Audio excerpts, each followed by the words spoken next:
going to take off the Associate Dean hat and put on a colleague and friend hat. I'm immensely proud to start this off tonight for my colleague and friend, Paul, with this new book. For those of you who don't know, getting a book deal is kind of a big deal. And this is kind of a really big deal. And also writing a book by yourself, sole author, is also really hard. I can't write an email and not think about it for 3 days, and he wrote this all on his own. And was really useful time during his sabbatical, I think. So I'm going to turn this over to Brooke, but really from all of PLU's hearts, thank you for coming.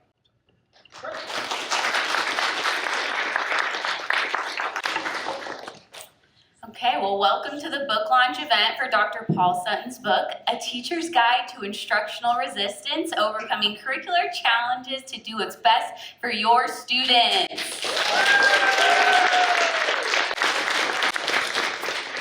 My name is Brooke Folgers, and I will be moderating this event this afternoon.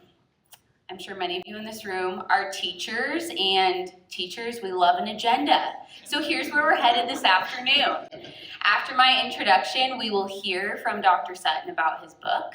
We will then have a Q&A portion, so as you are thinking about questions, as things are coming up, that you've probably been just dying to ask Dr. Sutton about in the last few months of teaching, just keep those in your head. And then finally, there will be a book signing. I think we're going to have it in here because it's a little bit cooler. So there'll be a book signing, and then there's also refreshments and PLU School of Education information in the lobby. And after this, it will just be a great time too to just be in community with each other, maybe people from your PLU cohort or just other educators. Does that all sound good? Yes, thank you. I like feedback. Okay.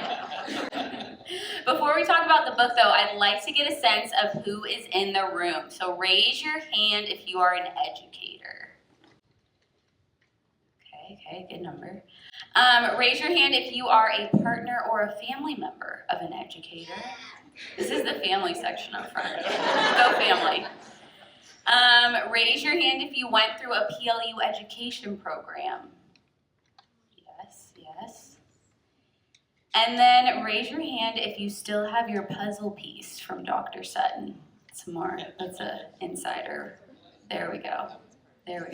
If you don't know, you didn't go to PLU. That's okay. Or you're in a different cohort, maybe. But I asked these questions today to highlight how this is not just a book launch event, but a gathering of educators. As we engage this afternoon in story and conversation, I would encourage you not to be consumed by thoughts of ungraded papers, angry parent emails, or apathetic administrators, but rather to center your thoughts on hope for the profession, for the system, and most importantly, the children we serve every day.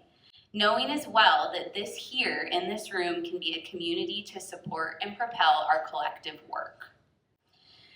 Once again, my name is Brooke Folgers. I'm a secondary educator in Seattle and a graduate of PLU's Masters of Education program, and I have the immense honor of introducing Dr. Paul Sutton and this celebration.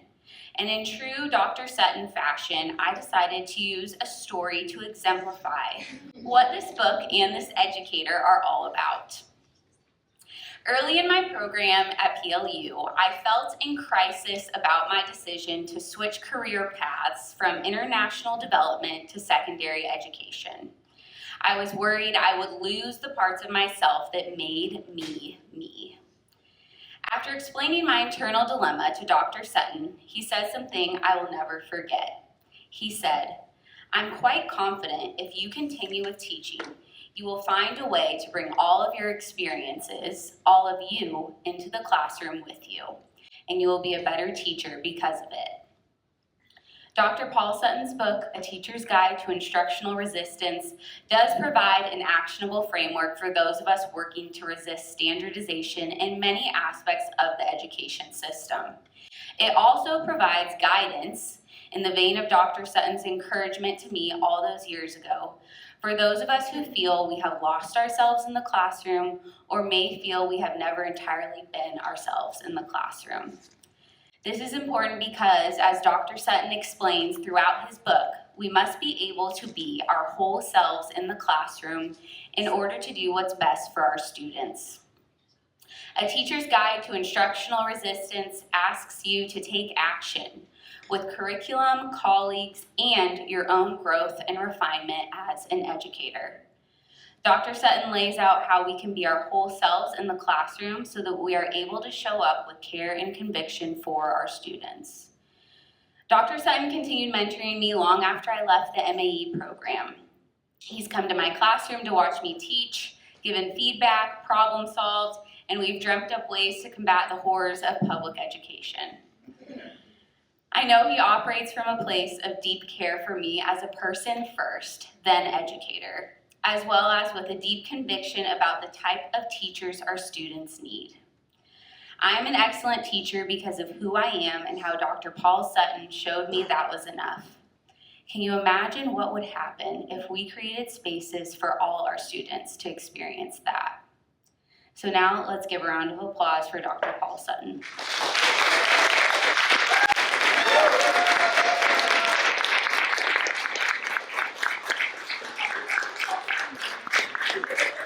Thank you for being, is this on? Yes.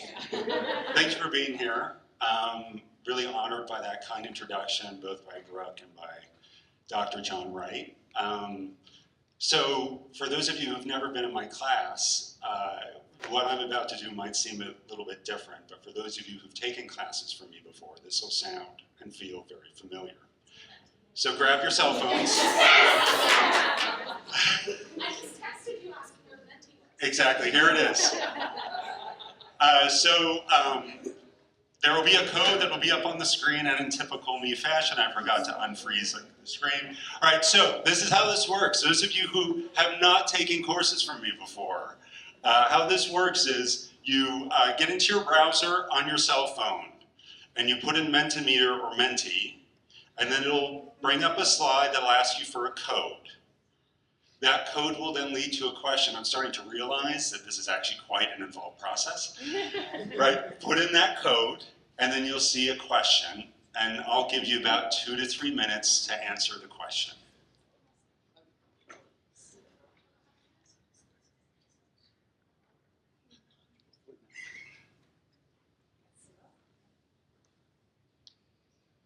And if you need to help a partner, please do.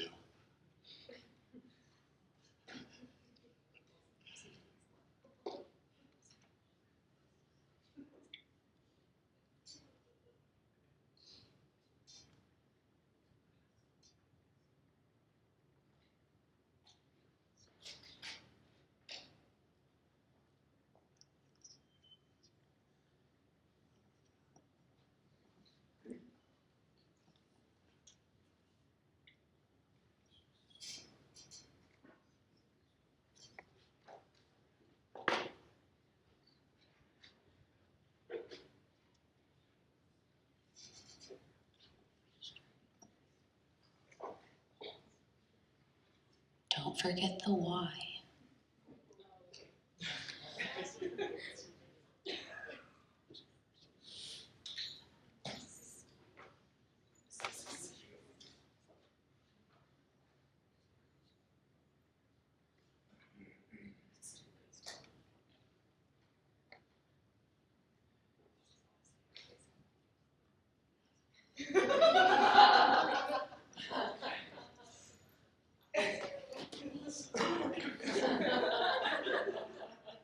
For Christ's sakes.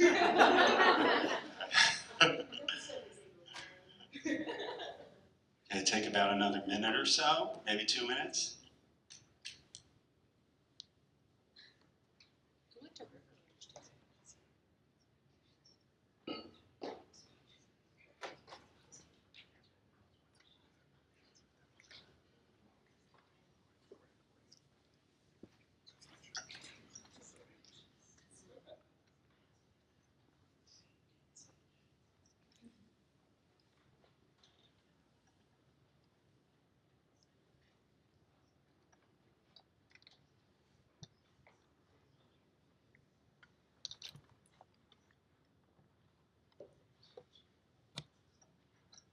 Okay, take about another 30 seconds to upload your response. Almost there.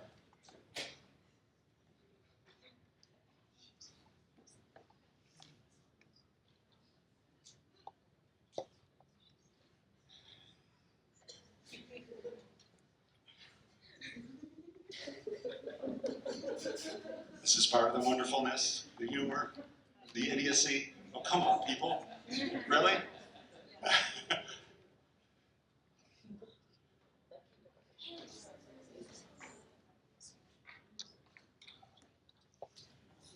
Okay.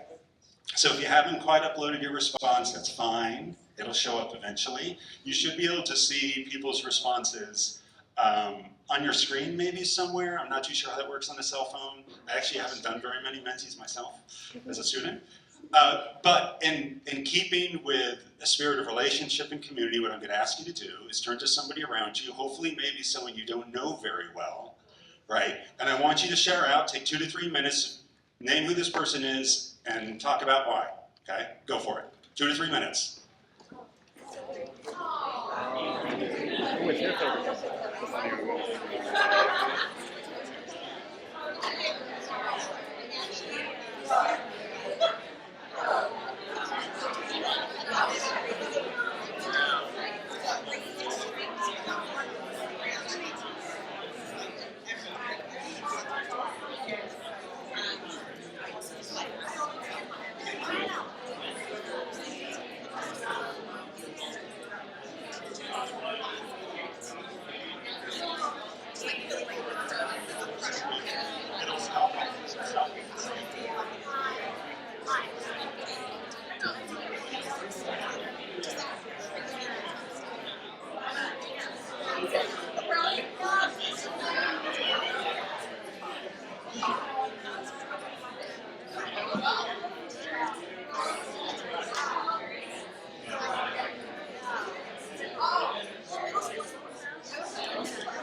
Okay.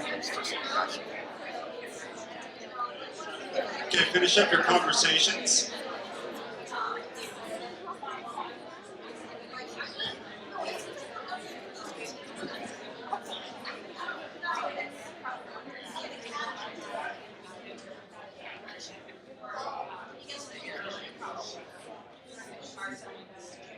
All right, everyone, clap once if you can hear me.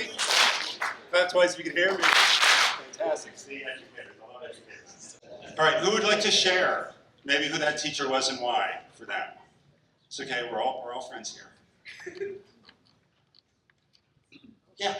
Mine was my 11th grade U.S. history teacher, Miss Pleasant. Great name. Yeah, she was.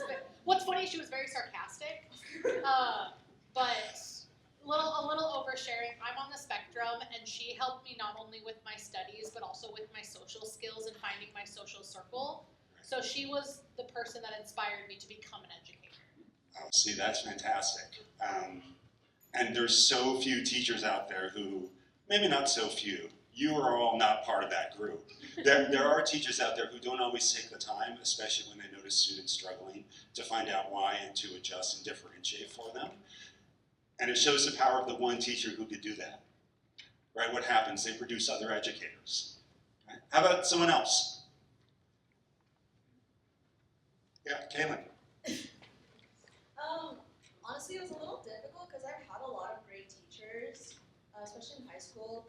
But I just remember this one guy when I was in college doing my master's program. He was a really cool guy, like a really stand-up guy. I think his name was like Phil or Paul or something like that. It was Phil. It was definitely Phil. Yeah, Dr. Phil, yeah. But basically, I was just at a point where it's like fresh out of grad school and like I hadn't really still haven't found like a full-time teaching gig and stuff. I've just been subbing. And it's just, I called him up and I was like, yo, like these kids are crazy. I was doing a long-term subbing gig too, and I was like, I'm having a really tough time. And Paul was just like, you know, you're doing what's right, you know, you are where you're supposed to be, like, you know, because I keep like doing a thing, it's the whole like Asian tiger parent thing too, where it's like, I keep comparing myself to like my peers and where they're at and stuff, and I'm like, oh my god, what am I doing with my life? But now I'm like, you know, thanks to this guy, like Phil or something, like, I realized, like, you know, I don't need to be constantly, like, pushing myself, like, putting myself down because I'm not where other people are, and that what I'm doing is also just as important. Right. I would claim that depending on who you're comparing yourself to, probably more important than those people you're comparing yourself to. Like, the work of teaching is crucial, as we'll get into in a little bit. How about somebody who decided to sit in the peanut gallery or nosebleed seats over on the Senate room? Yeah, Hannah. Am I in the nosebleeds? Hey, you're wherever you want to be. Okay. Great professor, Jeff. Thinking about like high school years, my high school English teacher just was so personal and relatable, made the education something that I wanted to chase, and like I was excited to write about, and I was excited to like come to class to learn, and it like stuck. It was all sticky information, and so that kind of inspired where I wanted to be and what I wanted to do as a teacher. Excellent. Yeah. Maybe one more? I got it. Okay, Milana, go. Mine was Dr. Choi here at PLU. Dr. Choi is organized. She is also very... And I know you like that, Milana. You Yes, like it. she's also very rigorous. You know, she holds herself to high expectations. She showed up every day, dressed like a professor, and then just that communicated to me that she meant business, and then the way she delivered her lessons, they were always explicit, her assignments were well thought out, and then she challenged me, and I wanted to be that kind of a teacher. My instruction is explicit, not only to my students, but even their parents, you know, can look at them and help them. But, you know, Dr. Choi, I don't know that she's in the building, but we also didn't have a good personal relationship. I think she thought I was not smart. That's how I felt. But still, I've learned so much from her. She wasn't worried about how I felt. I think she was, you know, worried about where her students were going to be tomorrow. Right. That's excellent. Excellent. Yeah, so I thought today would be really good to start about the conversation around these folks who impacted our lives. There's story upon story upon story of the work of excellent teachers out in the world. And so I'm going to be spending a little bit more time today just kind of unpacking what those folks have done for us. I think all of us have had that teacher in our life, and that's why we are wherever we are at this point. So I decided when I first, decided to sit down and write a book that a lot of the book would be dedicated to those folks because I've come into contact with so many excellent teachers over the course of my life, many of who I have helped prepare here at PLU and just experienced. So that's essentially what the book talk is going to be, and what you might notice as I go through kind of the talk is that your conversations and partners and kind of with folks around you will have anticipated some of the topics I will be talking about. Right, so let's move on to that part of it.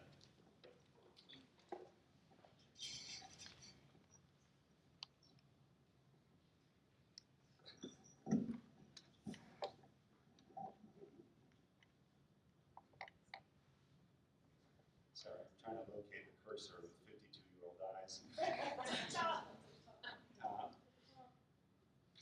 a thought. There it is. Flash Y. Oh, there you go. It's at the very top. There we go. Sorry. No. Yeah, thank you. Yeah, that's right. That's usually what people do when they're feeling bad for you. Yeah.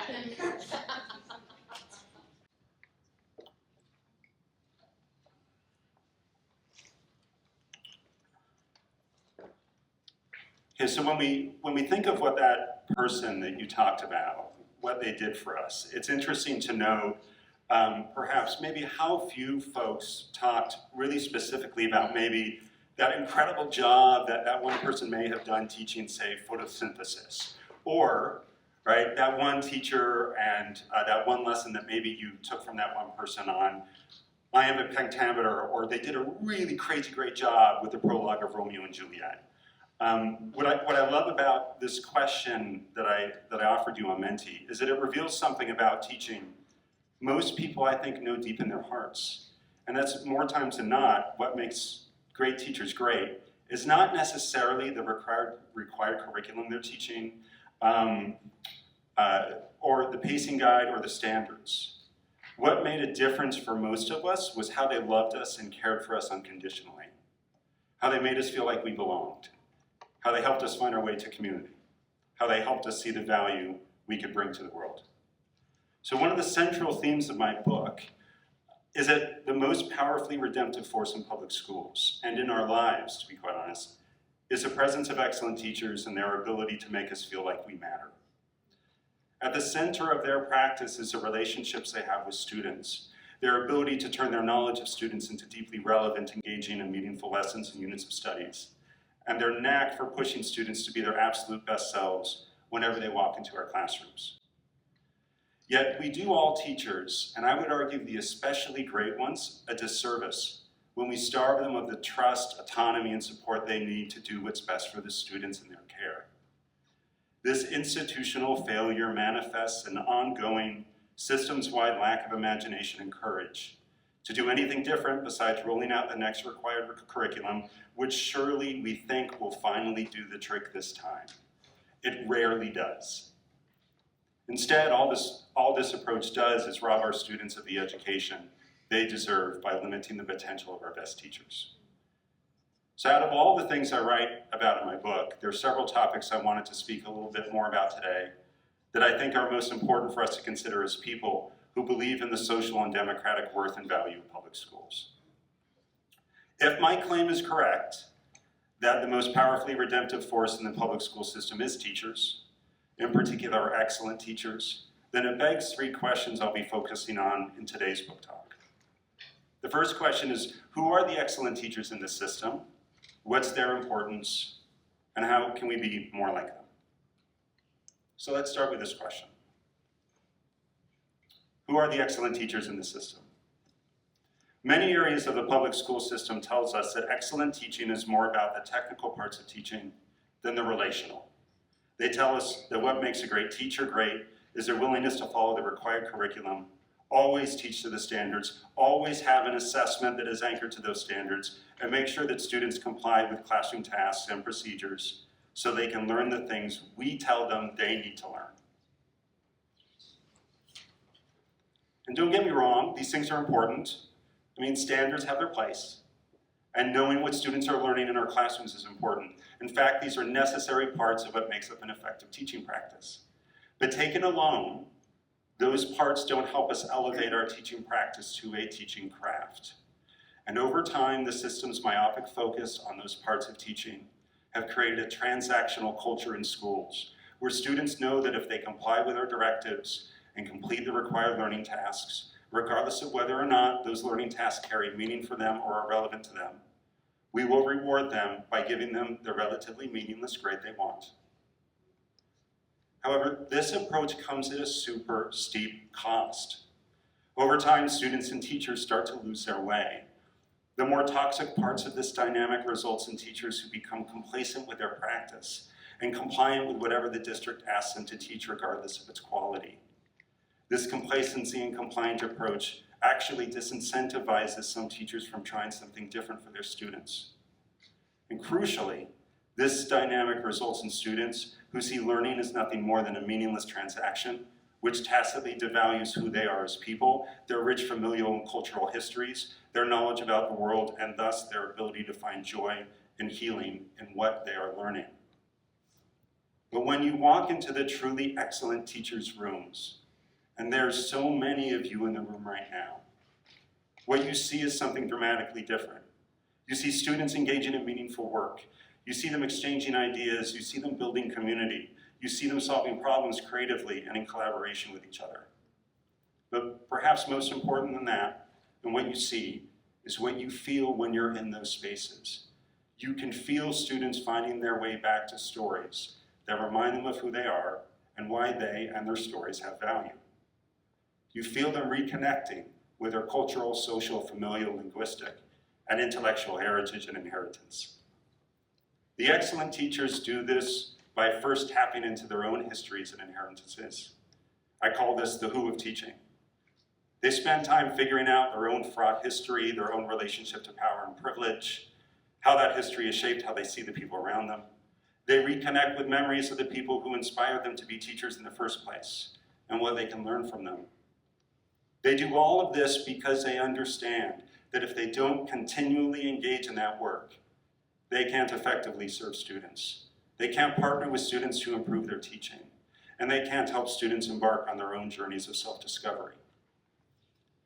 And the downstream results of this work that teachers should do include such learning experiences as students excitedly documenting oral histories of the stories their parents and grandparents tell of arriving in the US, or reading novels and stories written by people who look and sound and act like them, or students collaborating to plan the school's multicultural assembly, or plan to challenge the school's draconian tardy policy, or students reenacting Freedom's Eve on the floor of their classroom, or a student teaching their peers how to make stinging nettle pesto using traditional methods, or students who are always circling back to the bigger questions around the difference they want to make in the world, or the nature of love and power in society, or how one can make a different life for themselves that both honors the sacrifices of those who came before and who they want to be in the future. I have been teaching for over 25 years, and I have yet to come across a large-scale standardized curriculum that will do those things for students.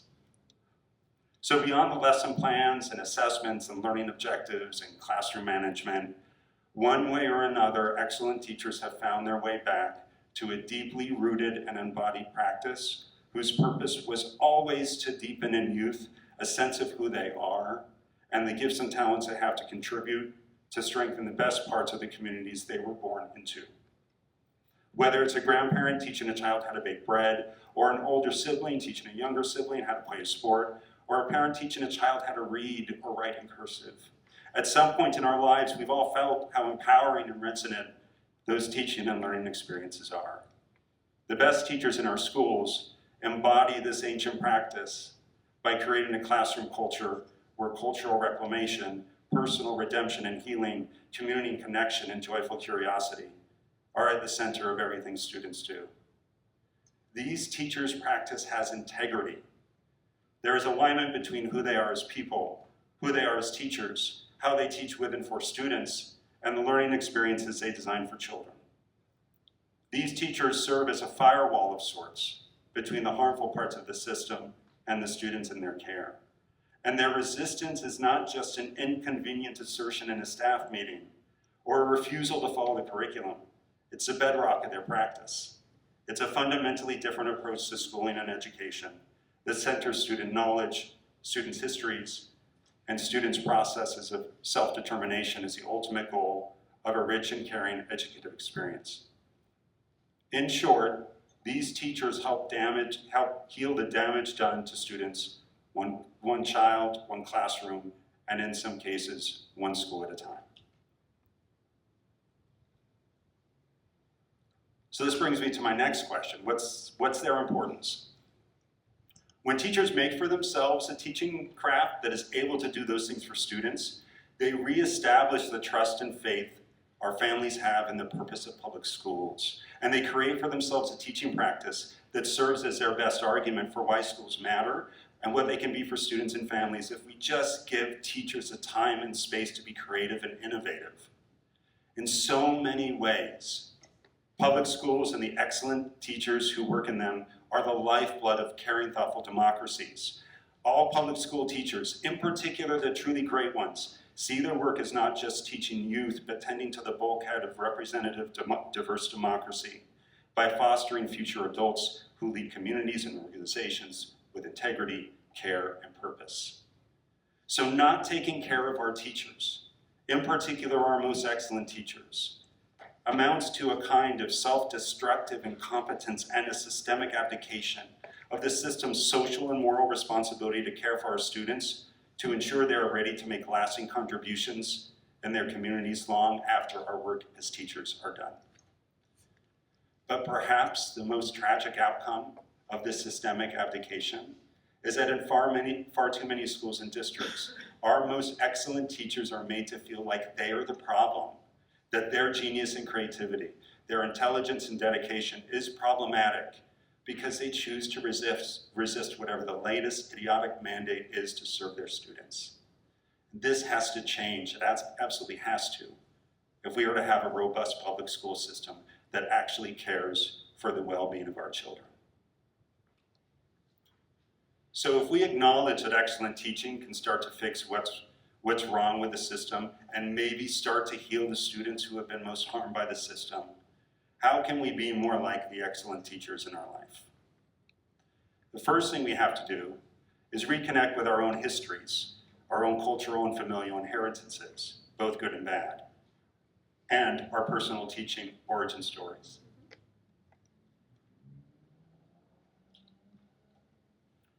I start my book telling a story of my dad. That's him, at least it should be. Yep, that's him behind me. And how he used to organize soccer games with his adult students. My dad had a traumatic youth, growing up in World War II England, trying to survive the German bombing of London with his family. I remember stories he would tell me on the way home from soccer games, sitting beside him in the family's VW van, of hiding out with his mom and family underground in places like the rail station at Wimbledon to avoid the especially brutal rounds of German bombing. I tend to believe his inability to find a stable childhood pushed him to create stability for himself and the ones he loved as he became a father and teacher.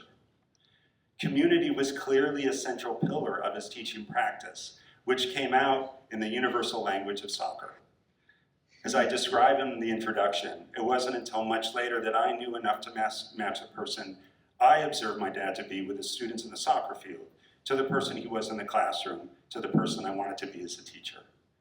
And part of that process is a work of understanding who my dad was, warts and all, who my mom was, warts and all, and who I am, warts and all. What it truly means to help build community, and what it means to empower students to do the same. Our origin stories as people and teachers anchor us in durable principle. They provide us with a moral clarity to know what is needed when everything in our school and district and society start to go sideways. Greater familiarity and intimacy with our origin stories gives us the strength to model for students the courage and vulnerability to apologize when we make mistakes. It affords us the ability to show students grace and forgiveness when they make mistakes. And it provides us with the social and emotional wherewithal to partner with students to help us improve our practice and helps us help them navigate their own struggles, challenges, and dilemmas. The second thing we have to do is know who our students are so we can center them in their knowledge about the world in our teaching. This means making space for them to work through challenging texts, mathematical problem sets, scientific phenomena, and interpersonal tension with each other in our classrooms. Knowledge of who our students are informs how we craft lessons and units for them in ways that centers their stories and histories. And when that's not possible, we create opportunities for them to see how what they're learning is relevant to who they are as people and what they care about. The third thing we have to do is say no to our schools and districts when they demand we teach in ways that are not in the best interest of our students and the future they imagine for themselves. The courage to do so comes from our ability to articulate what our students need and why. Our ability to demonstrate our students' learning, not just to standard, but to who they are becoming and the difference they want to make in the world.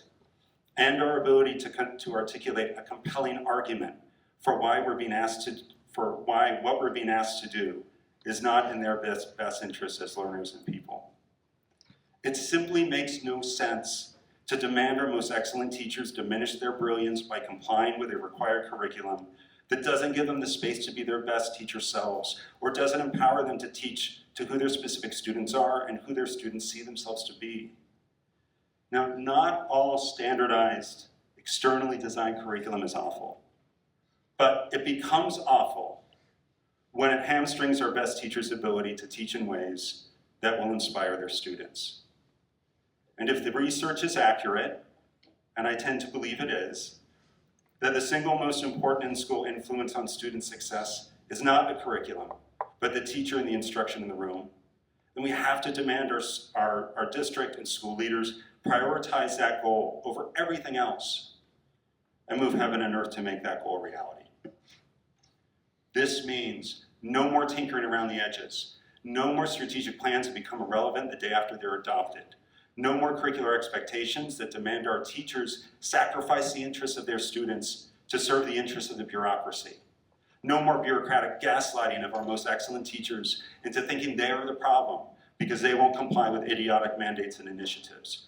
No more complicated teaching tools or frameworks or new technologies that overpromise and underdeliver on the support students need, and that many times serve to create more social and emotional distance between us and the human-centered care our students need. We just need to be better at the fundamental parts of the job that have always mattered most to the holistic growth of students: relationships, community, connection, creativity, critical thinking, and care.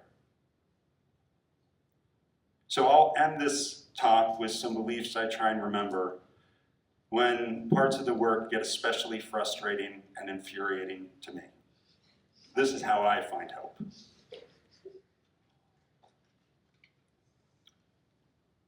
Teaching and teachers have been around as long as people have been people. They are how and why we got here. When we teach, we share who we are as people and pass on the most important parts of those who came before us to those who will outlive us. When done well, our teaching helps reconnect our students to their own cultural, familial, and intellectual lineage, heritage, and inheritance. In doing so, teachers provide students with a roadmap to a life of meaning and purpose of their choosing. That work is not just a necessary act of resistance against bureaucratic incompetence, it's an act of liberation, which reconnects our students to their own process of self-determination. This work is hard. It demands long hours. It demands sacrifice, courage, humility, and a willingness to fail. As I argue in the last chapter of my book, on page 235, if anyone is keeping track. While there is a high likelihood that our attempts to change our practice will fail more times than not, our teaching practice is where our power lies. It is a locus of control and agency we all have. Improving our practice is the best way to start to repair the broader system. I firmly believe a better system starts with us, our faith in our own abilities, and our hope that through our collective action to transform our classroom spaces, we can unleash the power and potential within our students. As Paulo Freire argued in his book, Pedagogy of Hope, hope is a social disposition wedded to the notion of collective action. It is based on a vision of how change can be addressed and realized, and how it can motivate people to analyze existing power dynamics, challenge dominant common sense assumptions, and develop collective communities of resistance. At its best, teaching is about relationships and community, not compliance. It's our oldest form of dismantling inequitable hierarchies and systems of oppression. It's how we grow the next great generation of leaders and caregivers. It's a never-ending process and partnership rooted in love and care. It's a profound investment in who our students are and who they can be. It's empowering and liberatory. And just like how it's always been, teaching is how we remake the world. Thank you.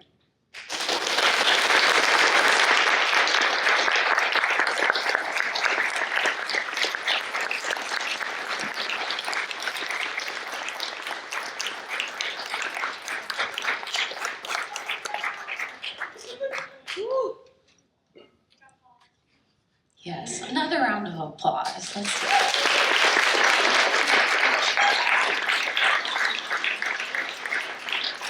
Now comes the fun part. Yes. Now for the best part, the Q&A. First off, how's it feel to be here? You got your book in your hand, you have your students, your family. A year ago you sat down and said I'm gonna write a book, and now we're here. Right. I'm a bit tired, but it's been a lot of work. But I mean, nobody could dream this for themselves. This is, if you are an educator, if you strive to be an academic, writing a book about something that you deeply believe is true about the world is one of the greatest opportunities you can ever have. Even if you're not an academic, and you might be someone who's in the K-12 system, writing a book is a wonderful thing to put out into the world. And having my family here just makes it better.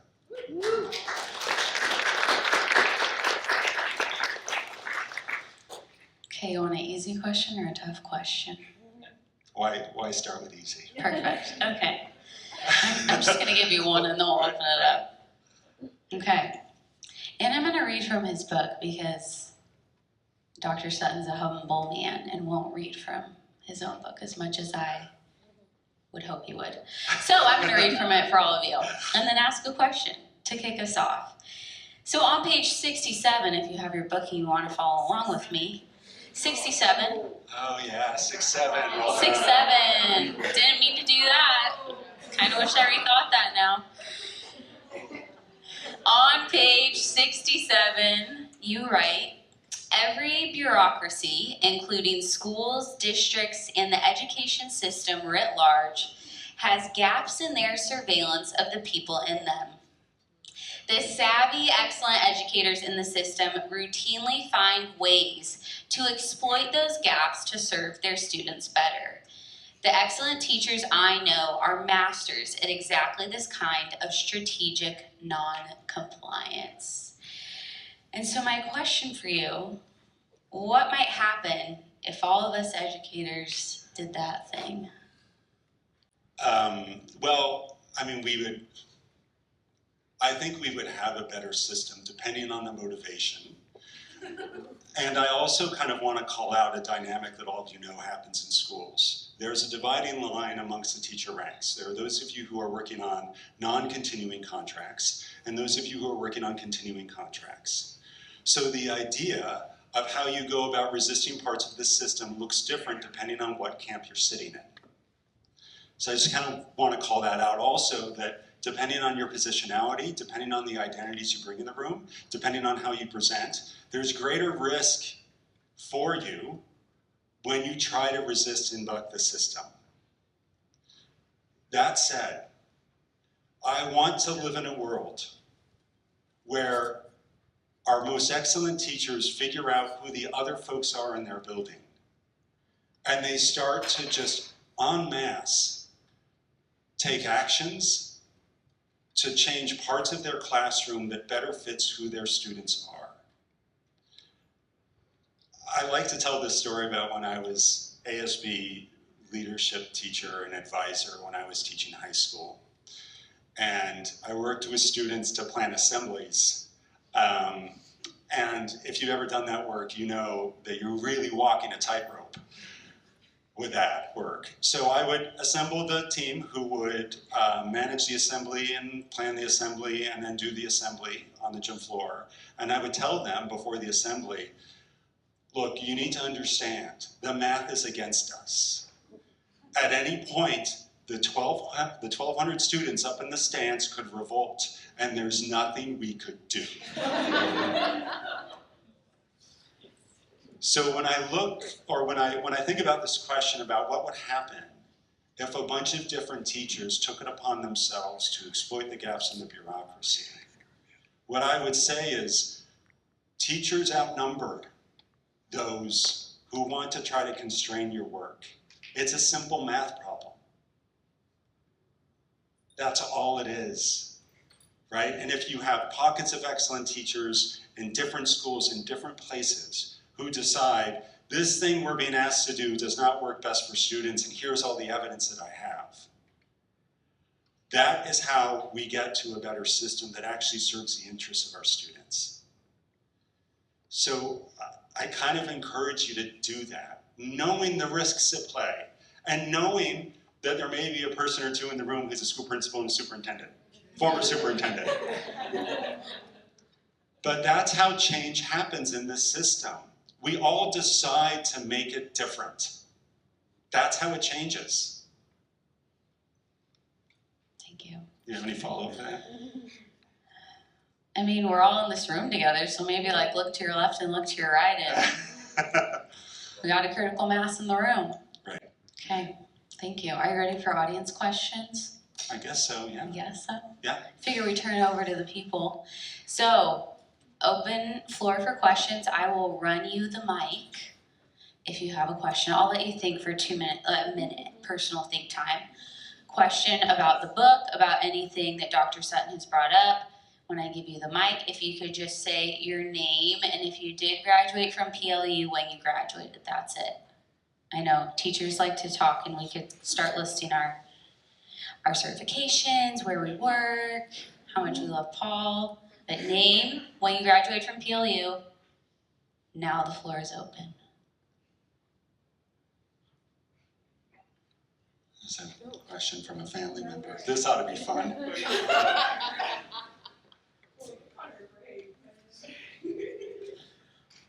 First off, congrats. Thank you. My question, I'm Connor, by the way. I'm a nephew of Paul's. I think first off, wonderful talk. Collaboration between teachers can be really difficult when collective action is something that's kind of actively worked out of the school district. Mm-hmm. What ways do you see toward working towards collective action in places where that's discouraged, sometimes structurally, or where that culture just hasn't existed for a while? So do you mean like collaboration between teachers, or all the teachers getting together to? I guess more of the latter, like teachers getting together and deciding to try to work towards that institutional change, and we're writing things down, we have a plan, Right. that sort of thing. I mean, I spent 8 to 9 years in the public school system. I'm married to a wonderful teacher. I work with teachers. What I love about teachers is they are by far the most rebellious, kick the hornet's nest kind of group of people that you can run into. And if you've ever been to a happy hour that teachers are at, God help you. But I think if teachers were to take a step back, Connor, I think they would realize that there are so many different opportunities they have to actually collaborate, to come together, to communicate, whether it's social media, whether it's texting, whether it's a Discord channel, what have you. And people are really only limited by their lack of imagination, and nobody's got more imagination than teachers. There's nothing like the adrenaline rush of when you wake up at 8 o'clock in the morning and you realize that maybe you forgot the lesson plan for that day, right? And so teachers are an incredibly creative bunch, so they just need to, I think teachers are well served when they talk to each other and keep talking to each other. And yeah, they plan a little bit, right? I mean, Brooke and I had this conversation yesterday, and I essentially said to her, look, there's very few superintendents out there that will fire everybody in a middle school.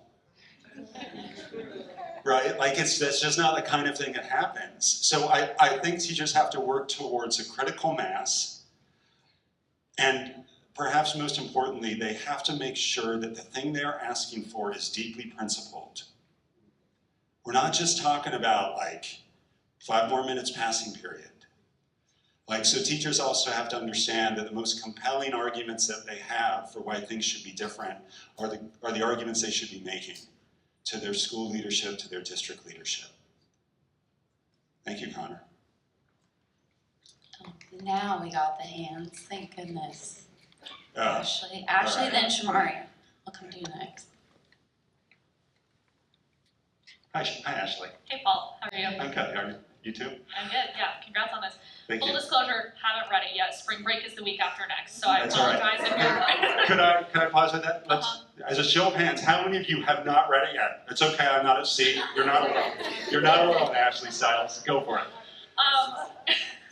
I am wondering, sorry, I'm still getting over the full legal name there, Paul. I'm wondering, how do we get kids in on this? Like, kids are the ones who should have, right, like, we're doing this all for the kids, it's their voices Right. we're trying to represent, like, what are your suggestions for how we get them in on the because nobody does, resistance like teenagers. Nobody does resistance like a 14-year-old boy who does not want to be there. So how do we get them in on this too? Right. I mean, you're absolutely right.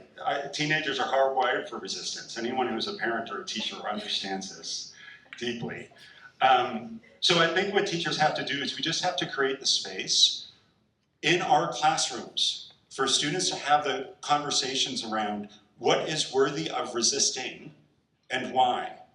And then it's the teacher's job to help shape that in productive ways so that students know how to navigate the system ethically. They know how to navigate the system in ways that's purposeful, so that we are actually preparing them to do that as adults. I mean, that's a deep cognitive head fake that we do with students. It actually isn't about the walkout. It's not about the demonstration. It's not about all that other stuff that might happen during third period. Those things are important because we're trying to inspire in them a generation that will do that when they're out in the world as adults. Who will be the ones who will organize the No Kings marches? That's the kind of kid we want, right? So we have to go with them when they start voicing that this isn't right and that's not right. And we need schools that are able to be flexible with them so that if there's a tardy policy that students really don't like, school leadership needs to engage them in the conversation. Okay, why don't you like this? What can we do? That's really the purpose of schools, is to help students make that next step so that they are the next generation of social movers and shakers out in the world. That answer your question, actually? Okay. Mr. Jones. This ought to be fun. Mr. Shamari Jones, everybody. I don't even know if you all know why you're clapping, but I'll take it. Hi everyone, I'm Shamari Jones. I unfortunately didn't have a chance to attend PLU, but Dr. Paul is still my favorite teacher. Thank you. I've had a really cool opportunity recently to work a little bit in some elementary schools, and I haven't had prior experience in working in elementary schools, although I've had some district leadership positions and working in policy development, creation, etc. And so what I'm learning is some of our incoming teachers who are looking up to some of our veteran teachers are experiencing learning how to become teachers from those who are already there and adopting some of those practices from teachers who've been there for a long time. And I think this book is very timely, and so I have a bit of a two-part question, and one of them is, if folks aren't sort of moving towards this sort of thinking, this sort of practice, what's the danger? Long-term danger. In the system? In the system, in society, in the world, overarchingly so, if we're not thinking about instructional resistance, if things were to stay the same, if we didn't move the needle, if people didn't do anything differently, if things stayed the same, if children still perform the way that they are presently performing, if teachers that are currently becoming teachers continue to become the teachers that we presently have, what's the danger? And then secondarily, like, what's exciting? Like, what do you see as the potential for excitement? Because you wrote this book. By rumor, yes, I did. Somebody said that you wrote this book, and I came to this thing because someone told me that Dr. Paul Sutton wrote this book, and therefore you must have a vision for something much more exciting. And so what is that thing that is really visionarily exciting about this idea of instructional resistance? Like, what is your vision for how things could be different than they are presently? Those are great questions. Yeah. It's like Shamari and I talk all the time. Yeah. So to your first question, I think, I mean, on my worst days, I don't think the stakes could be any higher. So one of the worst outcomes of doing nothing or doing the same is that we sustain a system that continues to communicate to our public that public schools don't matter. And when that happens, when our public schools start to lose a deep ethos of social mobility, of social justice, of equity, when that happens in the system, the very public we need to ensure that public schools continue start to lose faith in us. That's the danger. And when they start to lose faith in us, they start to walk out the door. Think of it this way, our public school classrooms are some of the only places left where kids don't get to choose to be. So that means that you get kids from all different backgrounds in your classroom. That's where they learn the deep democratic skills that they're going to need to sustain our democratic society in the future. So not doing anything, not engaging students in meaningful work, not asking them the big questions about what do they want to do with their lives, even at the age of 6 and 12 and 16, means that little bit by little bit, we might not have a system. And if we don't have a system, we might not have a democracy. So that's the part that keeps me up at night. Now, I also know bureaucracies are deeply small c conservative. They are built to sustain their own survival. So we might have a system, but it may not actually get us to where we want to be as a society if we don't take steps to change it. And your second question, Shamari, I love, because I am just so lucky I get to go into a bunch of different teachers' classrooms who are doing amazing work with students. It's my personal belief that the best work in this system, the most revolutionary work, the most meaningful work is done by those who identify with the students they are serving. That means it's happening in Indigenous communities. That means it's happening in Black communities. That means it's happening in Latinx communities. That's where I think the most exciting edges of pedagogical work is happening. My argument is not that we scale those places up. My argument is that we figure out how to do that for our own students in our room, so that it's highly situated and local, so it serves the specific needs of the specific students who are in front of us. Those are the parts that give me hope. Those edges of wonderfulness, where you see kids controlling classrooms and doing things with those classroom spaces that are unbelievably worthy of the communities they live in.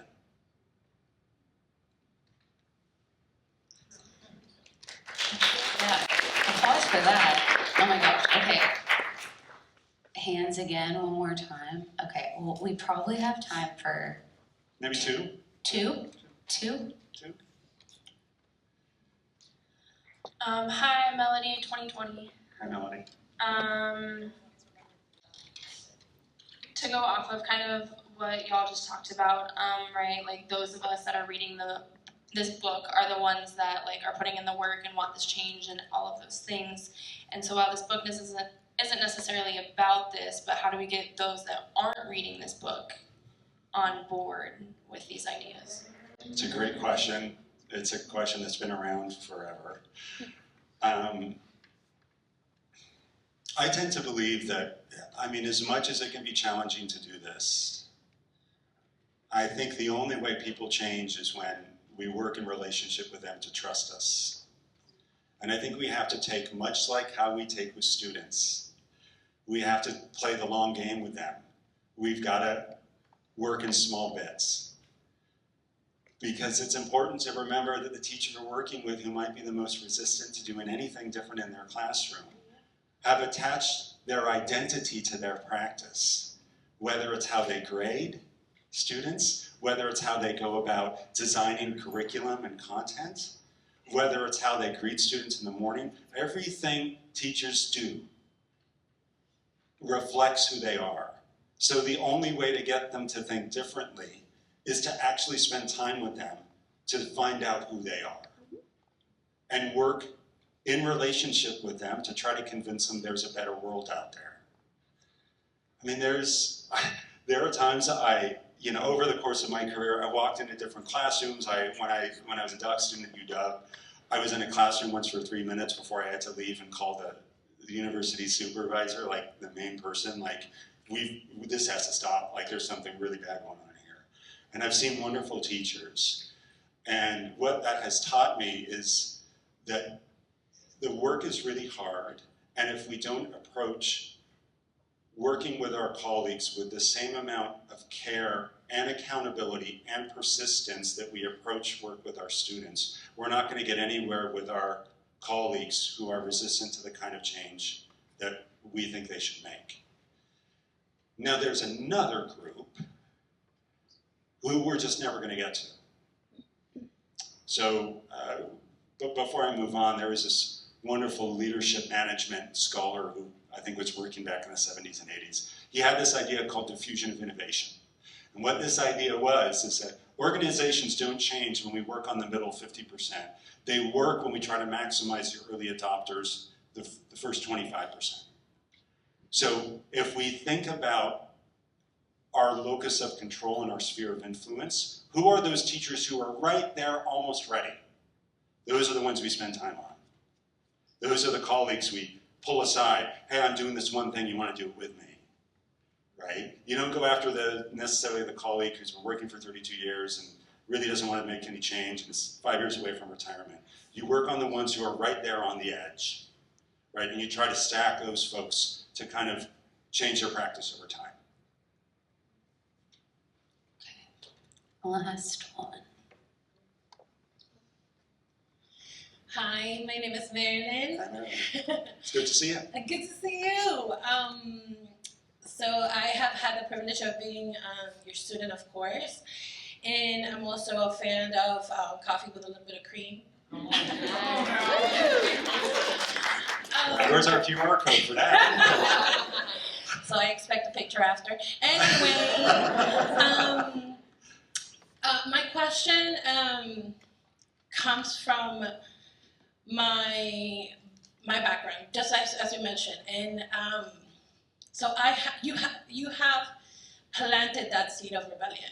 I think from the first class we had together, and then bringing in all this amazing hosts and people who are on the ground doing the work. Now, from experience, I can tell you I have been fired because I am rebellious.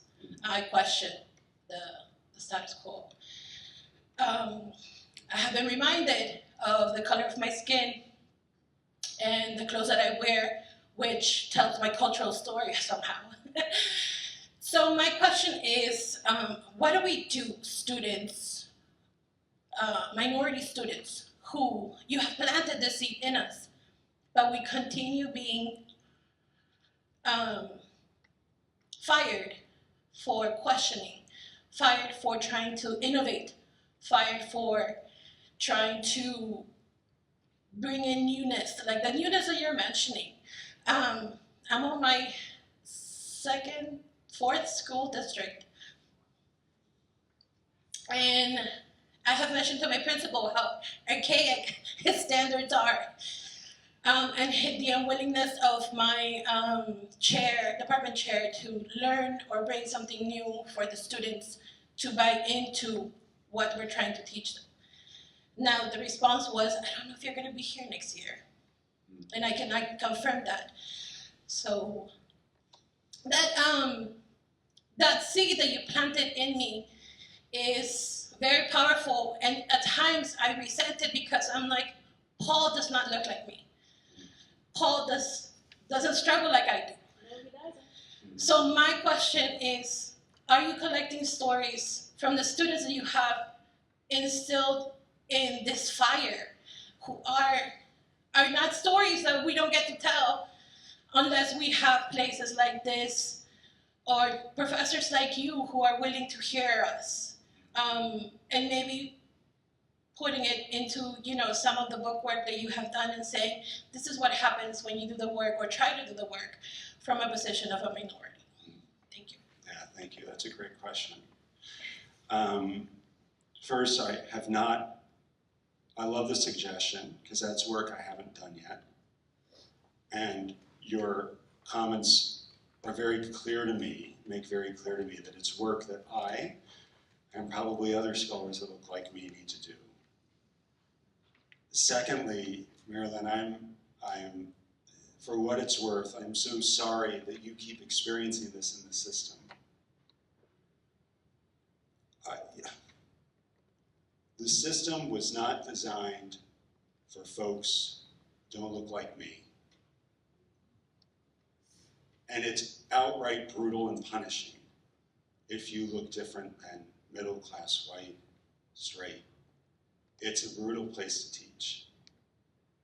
And I wish I could give you some kind of silver bullet about how you navigate the next school administrator who devalues your expertise and your wisdom and what you bring to the table. I wish there was some antidote to the oppression and the harm that you're feeling.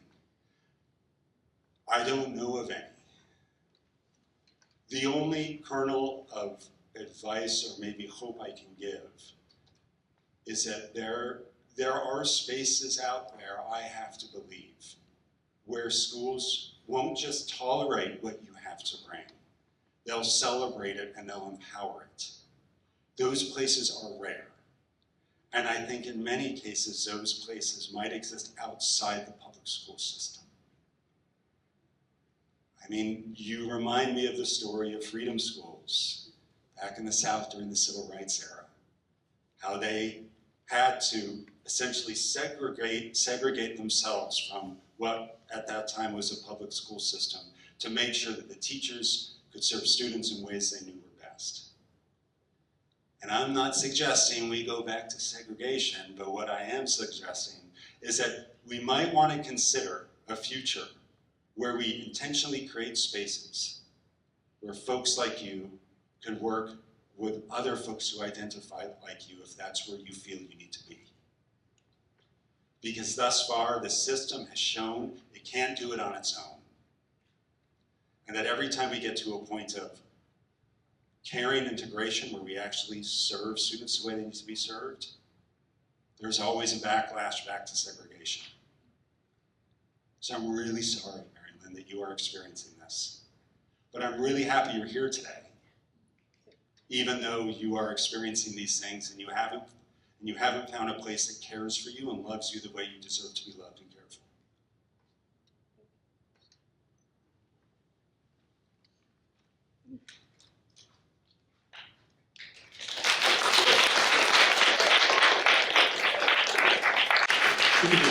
One more.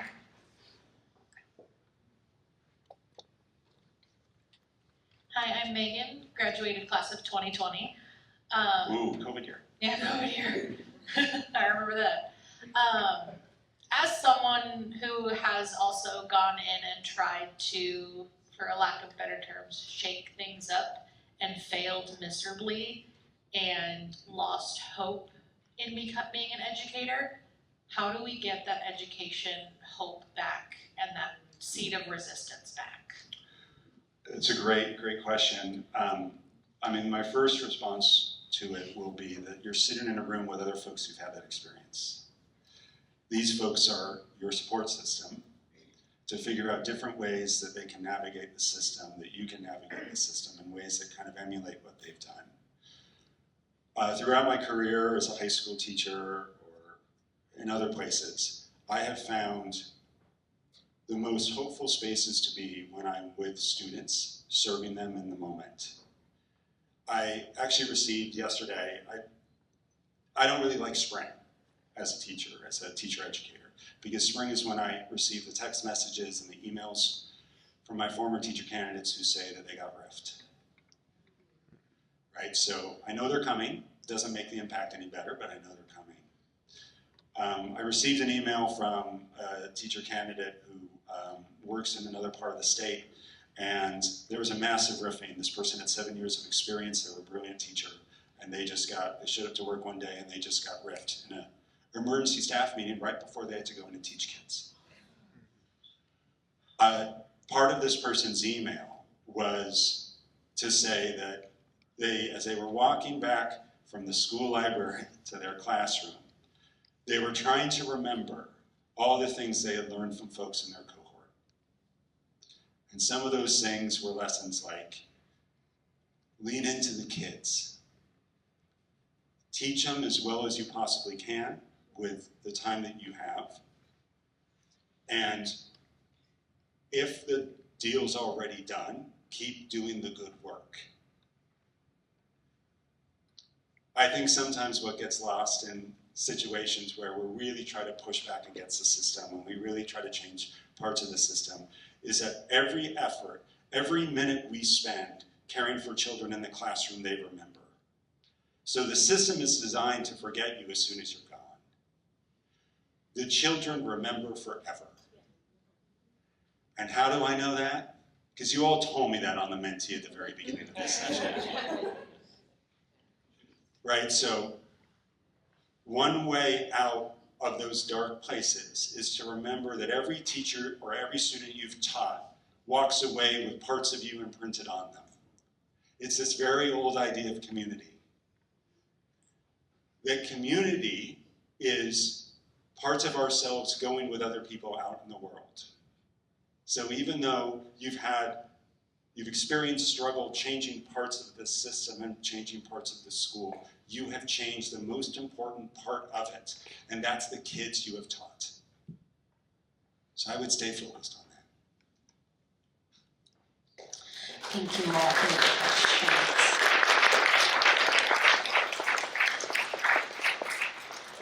Okay, that concludes our Q&A.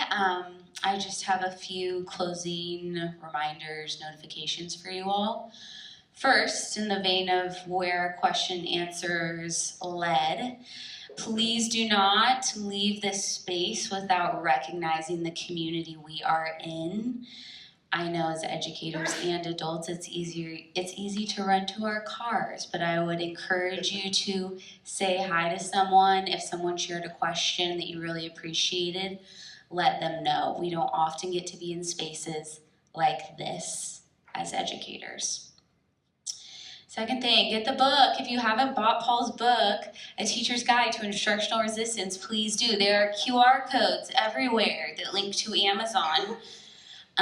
Paul's wife, Christy, made it easy for you, right? You made these? Thank you. Okay?